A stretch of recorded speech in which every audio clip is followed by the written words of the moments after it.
Salam sejahtera untuk kita semua. Kita mengucap syukur karena atas berkat kebaikan dan kemurahan Tuhan, sehingga kita semua masih boleh ada hingga di saat ini. Kita masih sehat, masih kuat. Itu semua hanya karena pertolongan Tuhan. Nah, adik-adik remaja yang saya kasihi dan cintai dalam Tuhan Yesus Kristus, di saat ini kita akan bersama-sama membaca dan merenungkan kebenaran firman Tuhan. Dan firman Tuhan di saat ini itu terdapat dalam Perjanjian Lama, kitab 1 Samuel pasal 17 ayat 45 sampai ayatnya yang ke-47. Kitab 1 Samuel pasal 17 ayat 45 sampai ayatnya yang ke-47. Di bawah satu perikop, perkelahian Daud dengan Goliat. Tetapi Daud berkata kepada orang Filistin itu, "Engkau mendatangi aku dengan pedang dan tombak dan lembing, tetapi aku mendatangi engkau dengan nama Tuhan semesta alam, Allah segala barisan Israel yang kau tantang itu. Hari ini juga Tuhan akan menyerahkan engkau ke dalam tanganku, dan aku akan mengalahkan engkau dan memenggal kepalamu dari tubuhmu. Hari ini juga aku akan memberikan mayatmu dan mayat tentara orang Filistin kepada burung-burung di udara dan kepada binatang-binatang liar, supaya seluruh bumi tahu bahwa Israel mempunyai Allah, dan supaya segenap jemaah ini tahu bahwa Tuhan menyelamatkan bukan dengan pedang dan bukan dengan lembing, sebab di tangan Tuhanlah pertempuran, dan Ia pun menyerahkan kamu ke dalam tangan kami." Nah, sekian jauh pembacaan Alkitab di saat ini. Nah, adik-adik remaja, di saat ini melalui beberapa ayat yang kita baca, kakak menarik satu tema perenungan di saat ini, yaitu mengandalkan Tuhan.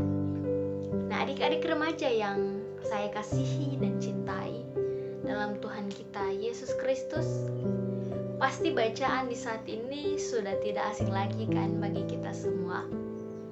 Ya, karena mengapa? Karena pembacaan ini juga sering kita dengar ketika kita masih sekolah minggu.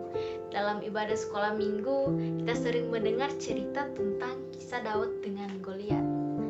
Nah, kita tahu bahwa kisah Daud dan Goliat ini begitu sangat luar biasa dan begitu sangat menginspirasi.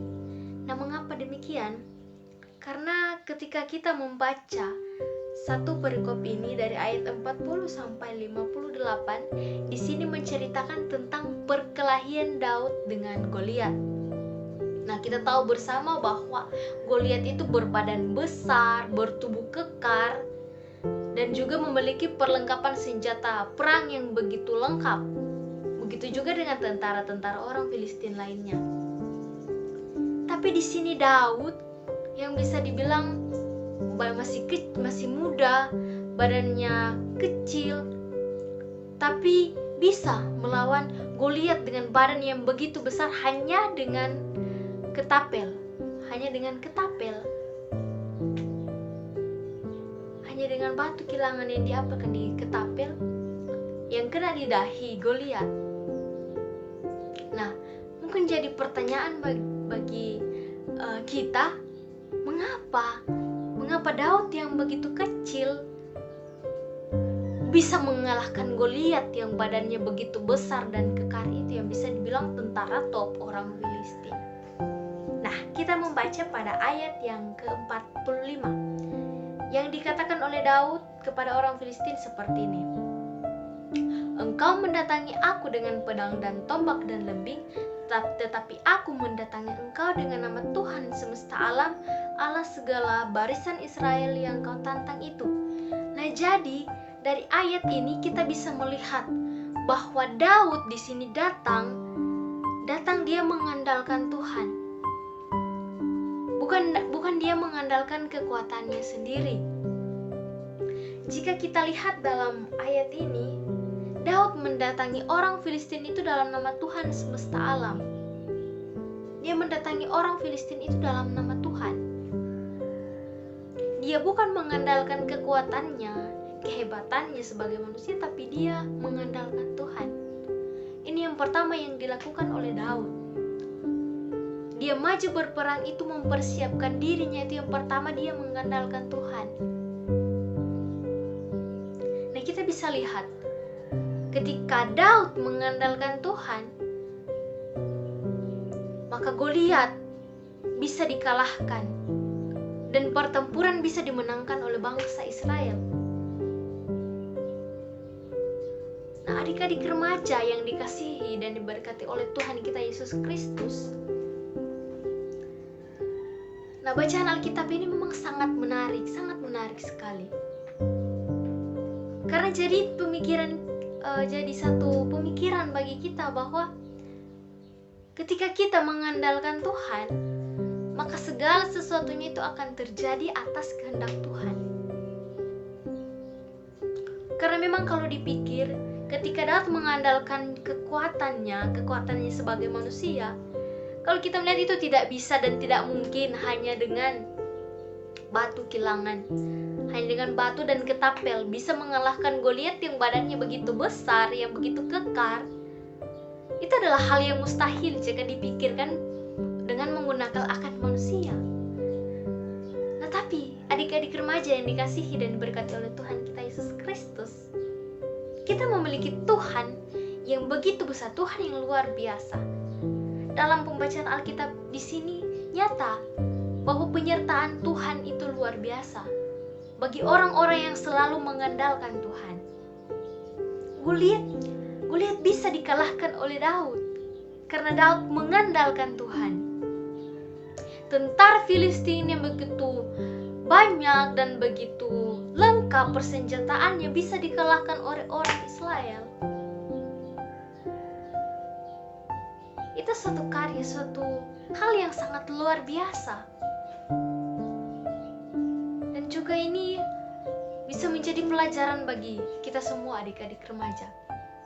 Nah, jika dari ayat ini kita kaitkan dengan konteks kehidupan kita sehari-hari. Nah, mungkin terkadang adik-adik remaja dalam melakukan suatu kegiatan ataupun dalam melakukan pekerjaan, misalnya di sekolah. Nah, adik-adik sudah merasa takut ketika diperhadapkan dengan suatu pekerjaan atau suatu tugas dan tanggung jawab. Adik-adik merasa adik-adik tidak mampu karena adik-adik masih muda ataupun adik-adik tidak memiliki pengalaman. Nah, tapi dari pembacaan Alkitab ini kita diajarkan untuk kita mengandalkan Tuhan dalam kehidupan kita. Nah, ketika kita melaksanakan suatu hal, baik itu hal kecil atau hal besar, kita harus melibatkan Tuhan di dalamnya, agar apa yang kita kerjakan itu bisa terjadi dan bisa terlaksana sesuai dan seturut dengan kehendak Tuhan, dan kita meyakini apa yang dikehendaki Tuhan itulah yang terbaik bagi kita. Ketika kita memiliki harapan, memiliki cita-cita, ketika kita memiliki impian, kita harus mengandalkan Tuhan dalam kita mengerjakan hal-hal yang kita persiapkan untuk menggapai impian tersebut. Dan kita sebagai adik-adik remaja Kristen, kita harus senantiasa berdoa, bersekutu dengan Tuhan, rajin membaca Alkitab, agar kita bisa mengenal dengan baik seperti apa Tuhan kita dan apa yang dikehendaki Tuhan dalam kehidupan kita. Firman Tuhan di saat ini memberikan pelajaran bagi kita untuk kita selalu mengandalkan Tuhan, baik dari hal kecil ataupun hal besar. Karena Tuhan pasti akan menyertai kita ketika kita dengan sepenuh hati menyerahkan segala hal yang akan kita kerjakan kepada Tuhan. Maka Tuhan akan melakukannya seperti yang Tuhan rencanakan dalam kehidupan kita. Dan jadi, adik-adik remaja yang saya kasihi dan cintai dalam Tuhan kita Yesus Kristus, marilah kita selalu mengandalkan Tuhan dalam kehidupan kita. Kita harus tetap terus percaya, kita tetap terus setia kepada Tuhan, dan selalu melangkah sesuai dengan apa yang Tuhan kehendaki. Karena ketika kita mengandalkan Tuhan, maka apa yang kita kerjakan, apa yang kita harapkan, itu bisa terjadi dan terwujud sesuai dan seturut dengan kehendak Tuhan. Dan yakin dan percaya apa yang kita harapkan itu bisa terwujud. Nah, jadi mari kita, remaja-remaja Kristen, hidup sesuai dan seturut dengan kebenaran firman Tuhan. Kita harus mengandalkan Tuhan dan senantiasa berserah kepada Tuhan. Dan hidup kita pakai untuk mempermuliakan nama Tuhan. Terpujilah Kristus, terpujilah firman-Nya. Dan saya harap firman yang saya sampaikan di saat ini bisa menjadi satu pedoman bagi adik-adik melalui pembacaan Alkitab di saat ini, untuk tetap terus mengandalkan Tuhan dalam sepanjang kehidupan adik-adik, baik sekarang maupun seterusnya. Terima kasih, Tuhan Yesus memberkati. Amin firman Tuhan. Shalom, semoga firman Tuhan ini bisa bermanfaat bagi adik-adik semua dan bisa menjadi bekal bagi adik-adik ke depan.